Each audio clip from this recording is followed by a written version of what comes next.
আবারও না আসলে নয় আমাদের কুমিল্লা জেলা বগুড়া থানা 14 নং লক্ষ্মীপুর ইউনিয়নের দুর্গাপুর গ্রামে। দেখেন ভাই, তো আজকের ভিডিওটা খুবই গুরুত্বপূর্ণ হতে যাচ্ছে। তো আজকে আমি যে বিষয়ের উপর কথাগুলো বলবো সেই বিষয়টা হচ্ছে পাড় ভেঙে পুকুরের দিকে চলে যাচ্ছে।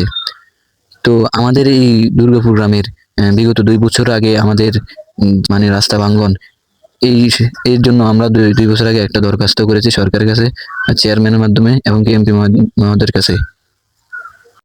তো আলহামদুলিল্লাহ আমাদের এই রাস্তার বাজেট আসে। তো 2026 সালে আমাদের এই রাস্তার কার্যক্রম শুরু হয় এবং ওয়াল নির্মাণের কাজ শুরু হয়। কিন্তু দুঃখের বিষয় হচ্ছে আমাদের এই ওয়াল নির্মাণের কাজটা অর্ধেক হয়েছে। তো আপনারা ভিডিওতে দেখতে পাচ্ছেন যে রাস্তার পশ্চিম পাশে হচ্ছে পুকুর আর রাস্তার পূর্ব পাশে হচ্ছে মসজিদ এবং কি কবরস্থান। তো আমাদের এই রাস্তাটি মেন সড়ক থেকে 1 কিলোমিটার দূরে অবস্থিত। এই যে জায়গাটি আছে এই জায়গাটি। তো এই রাস্তা দিয়ে ট্রাক, সিএনজি, অটোরিকশা, বাড়ি যানবাহন মানে এগুলো চলাচল করে। তো এই রাস্তার সাথে যোগাযোগ ব্যবস্থা রয়েছে অনেকগুলো গ্রামের সাথে। রতনপুর, অষ্টদনা, দলিয়ামুড়ি, কলাখাল, কাসকামতা, পালগাছা, আমিন মার্কেট, পেরপেটি, বিভিন্ন আবার অনেকগুলো থানার সাথে সংযুক্ত রয়েছে। তো হাজারো মানুষের চলাচল এই রাস্তা দিয়ে। তো মূল কথা হচ্ছে এখন বর্ষাকালে প্রায় আরো 2 মাসের অধিক রয়েছে।